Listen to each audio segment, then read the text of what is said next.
Toasty friends. So it's been a minute since I posted anything ceramics to YouTube, but now that the holiday season is over and I've spent a little more time prioritizing my health and just being well, spending time with family while they were in town, but now everyone's kind of resetting, going back to home base. I've had a performance in the new year with my Lollipop Lyra group, and I've been in the studio learning some new skills, dusting off some old skills. I'm ready to learn and grow my pottery craft as well. So apologies for any background noise you can hear. My son is listening to cartoons next to me. We're doing some Sunday morning snuggles, but we'll get right into it. But obviously not without a word from our sponsor. I just have a quick kiln unload update today. Firstly, I thought I would start just by sharing that I got a new office chair that I use at my clay workbench, and this has been saving my back. It has a meditation style seat, so this bottom seat can pivot fully around. You can sit on it in different ways. I tend to sit in this squat position very frequently when I'm working or carving and that kind of thing, because it puts my back in like a nice neutral position. I love it. Or sometimes I'm sitting, with one leg under me, that kind of thing. And it really saves my hips. For the longest time, I thought I had arthritis in my low back, and I even had an MRI to confirm it, but my low back arthritis has not been bothering me at all since I made this purchase and splurged during Black Friday. So I thought I would share that just in case any other potters out there are struggling. It's a nice vegan leather material too, so it wipes clean pretty easily. Anyway, just a quick kiln unload. I mentioned in my last video that I was having a clay day at my house, and I hollowed out a whole bunch of wax melter cottages. So this part flips over, sits on the top, tea light goes in here, wax goes in the top. I mentioned that I was doing these in the style of Blank Earth Ceramics because I was leveraging their tutorial on YouTube, so I'll link that in the description.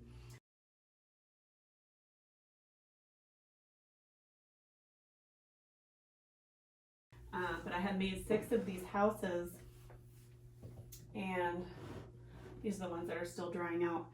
I had not yet fired them. I was having friends over to help decorate them, and then I just did some carving on some of these. This one I kept simple. But we ended up getting the flu, so my friends were not able to come over, and I've kind of had a bunch of these cottages lingering, so I'm pushing them through the kiln now. I wanted to host a clay day at my house. Unfortunately, my family fell a bit ill and I had to cancel it, but I did have a girlfriend come over and help me with some of these little cottages that we were making in the style of Blank Earth Ceramics. If you've ever seen her Karanuki cottage tutorial, this is a wax melter cottage, and my friend Sasha did some holly carving design on it with some underglaze. So this flips and becomes a little wax melter with a tea light in there. Very excited to get this in the kiln as soon as I can and potentially get them out for Christmas. I'm a little behind schedule. But I prepped a whole bunch of these. 1, 2, 3, 4, 5, 6.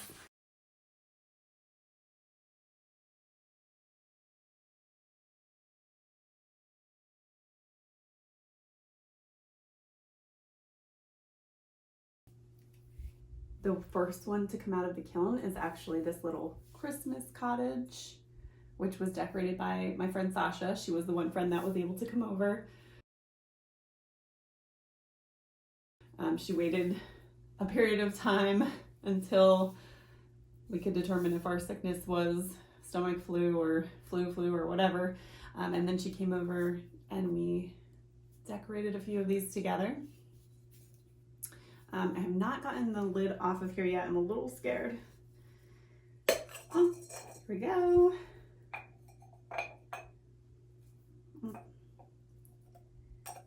Oh, there was a tiny little chunk stuck.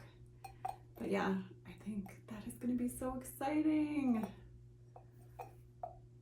I love it. Yes. So cool. Can't wait to test that out with a tea light. I'll put a video of it later. If I give it its maiden voyage. I can't wait to see the rest of those come through. I've been watching Blank Earth Ceramics for a while, and I love watching her make her cottages and decorate them.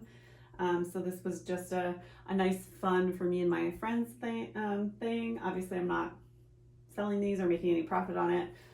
So go check out their tutorial. I made a few test tiles in this batch. So I was making a tray for my kitchen, which I'll put a clip in of the actual finished tray, which I'm really happy with. And I did this Sangria and Nori green combo on Kentucky Mudworks Rue and Sangria and Nori on Brown Bear. I actually ended up making the tray on Laguna Be Mixed with Speckles.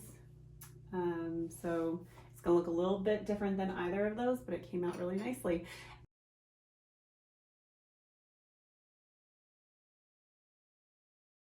And I was using my new form for that. I have a butler tray form, which I won't take out right now, but it was actually borderline too large for my Scott 818 kiln. So when it was in its dried clay state, like its bone dry state, it barely fit in the kiln. Like it was scraping the sides on the way down to go into the bisque. And when it came out of the bisque, it was still pretty large. So when I glaze fired it, I left the rim raw because I was just too nervous that glaze might drip down or stick to the kiln walls. I left the rim raw, but it came out looking pretty cool. Because Be Mixed with Specs has that like silver speckle look to it, and it was holiday time, I thought, oh, this is gonna look really cool for Christmas and New Year's. And my kitchen has like a bunch of red and greens and blacks and browns. It's kind of like a woodland, mushroom, forest fantasy type kitchen. So I'm really happy with it. Some other things that we pushed through the kiln but did not make it in time for Christmas because we had the flu were these marbled clay pieces. So I used the Cuties pack for this.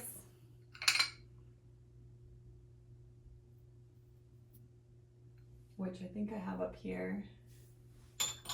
Yeah. Woo! Okay. It's going in the blooper reel. There are no brakes on this chair. So I use the GR Pottery Forms Cuties pack. And it comes with a hexagon, the small circle, kind of like a rounded square, an oval, and a triangle. Something I learned the hard way when I was doing these is that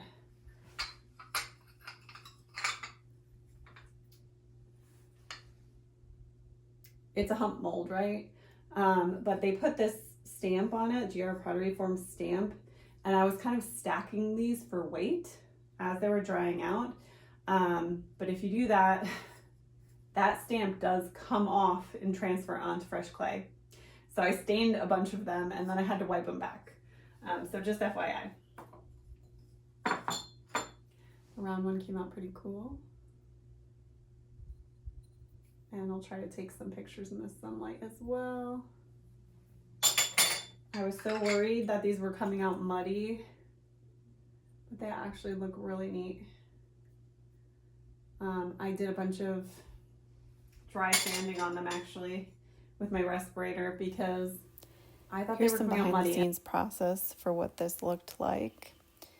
First, I took Kentucky Mudworks Polar Bear, which is the very pure white clay, and I mixed in some mason stains. I don't really have video of me actually mixing it with the mason stains, but once I had the colors that I desired, I went ahead and wired them off and created a little stack, just kind of patting it now on the table, forming that cube shape, compressing them together each time I smack it down.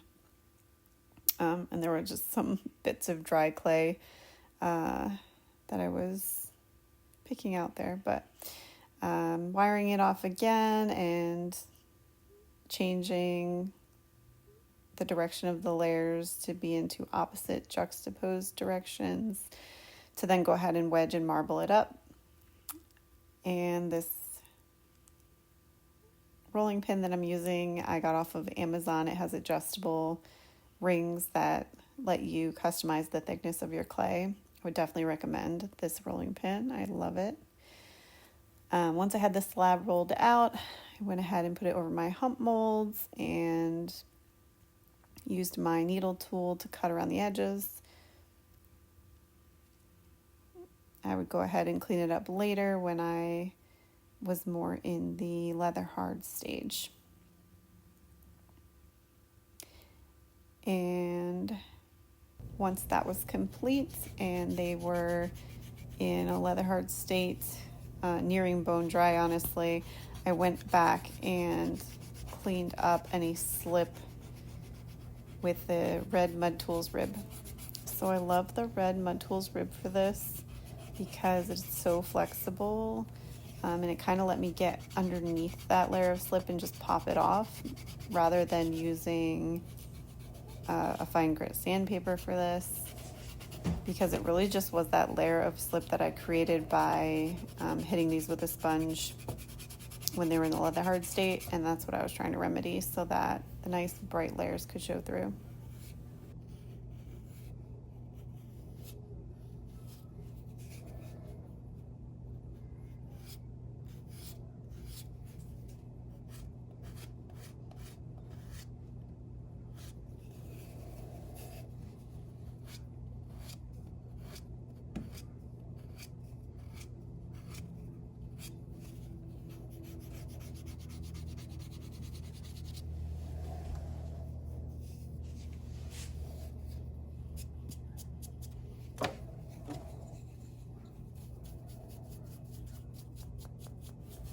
Obviously, do not forget to wear your respirator during this bit. You can see the dust flying around my shop.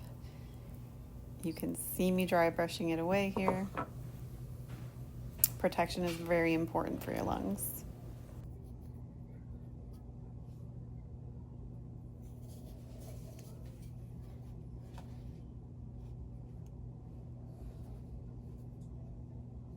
At this point, I tried to do a before and after look at how much slip was actually on the piece versus what I was able to remove with the red rib. And I also kept one piece aside that was wheel thrown with the marbled clay and also trimmed on the wheel to see what the difference would be between the hand-built piece and the wheel thrown piece as far as how bright and vibrant I could get this.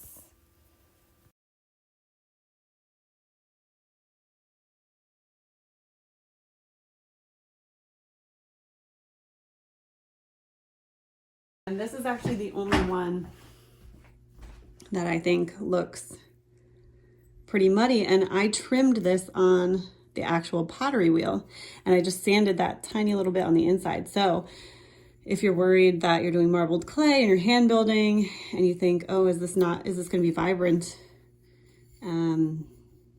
I think that trimming it on the pottery wheel actually mushed it a bit and made it more muddy, and the ones that I hand built are more vibrant. So just to show a comparison, this one is totally hand built. This one was thrown on the wheel and then trimmed. And this hand-built one is much more vibrant. And I clear glazed the sides and left the bottom raw. You see my toasty logo?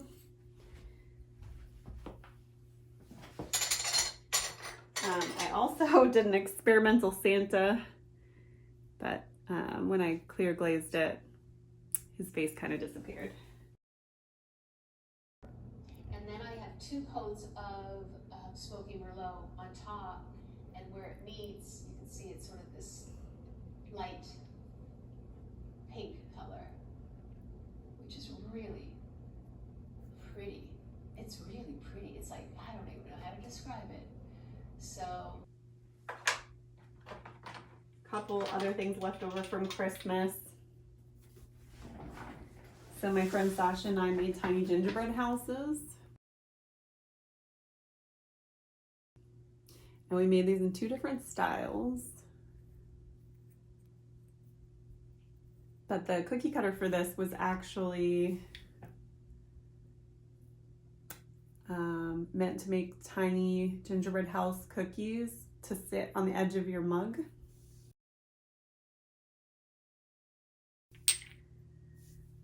And I thought, oh, that would be so good for clay. And we did them in a bunch of different styles, but mainly we're trying out, did we want the speckled buff clay with slip trailing? So this is slip trailed bee mix with speckles.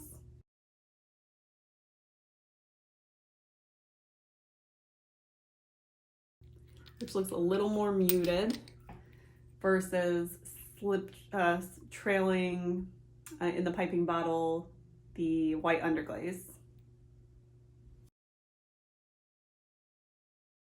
So this is white underglaze.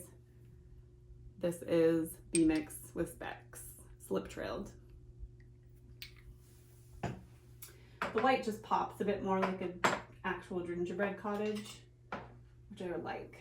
And then last but not least, this lovely sherbety mug. This little beauty came out. So I'm sure you can probably guess that this is a combo of Spectrum floating glazes. So it was starting out similar to a promise mug with like curry on the bottom, sunrise, yada, yada, yada. But I think I actually ended up doing a whole bunch. So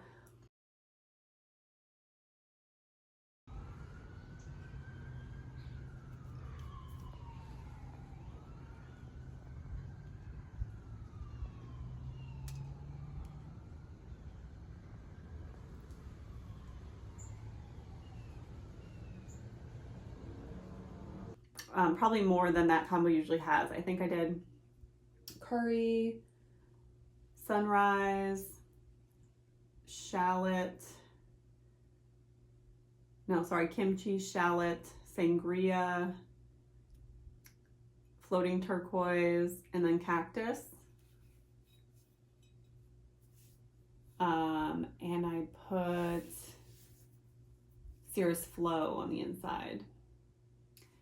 And actually, this started out as speckled buff, Laguna speckled buff, and then I rebisked it with 2 or 3 coats of white Engobe. So it's got the white Engobe underneath, and I wasn't sure if I had to refire it. There's mixed information on that. So for those of you that do white Engobe under your colors to brighten them, do you rebisk it, or do you just paint the glaze on and go? I would love to hear in the comments. But let me get the actual combo of this for you. This is one of my favorite pieces. Okay, so can you see it in the corner? Da-da-da. So white Engobe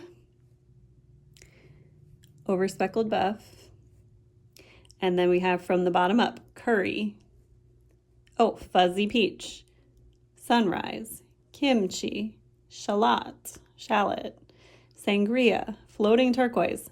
Oh yeah, Spanish moss, and then cactus.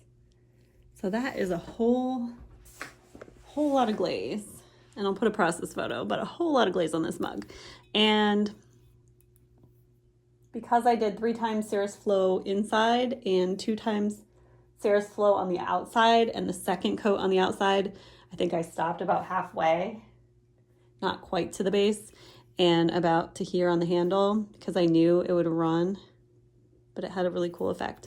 I saw others saying that their curry layer basically just got run over, and there's just the tiniest bit of curry in here that you can see. So I think adding that Spanish moss really made it move, which is typical of Spanish moss. But I didn't get any of that like oxidization, like the orangey rusty color. Maybe a little bit, but it blended nicely into that kimchi, shallot, sangria section. I love it. And it's a nice 4-fingered mug. So that's it for now. I have some other things cooking that I'm excited about, and I will share with you soon. But until then, stay toasty, friends.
She came out so cute.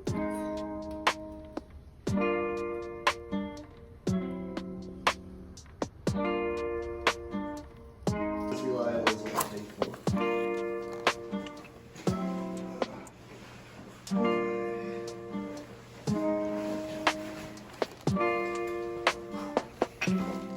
Oh, we're testing it out.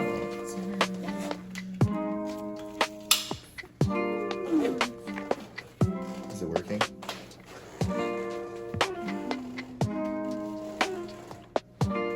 We're backlit, but I'm not kidding. I love it. There's no natural light in my house. Yay!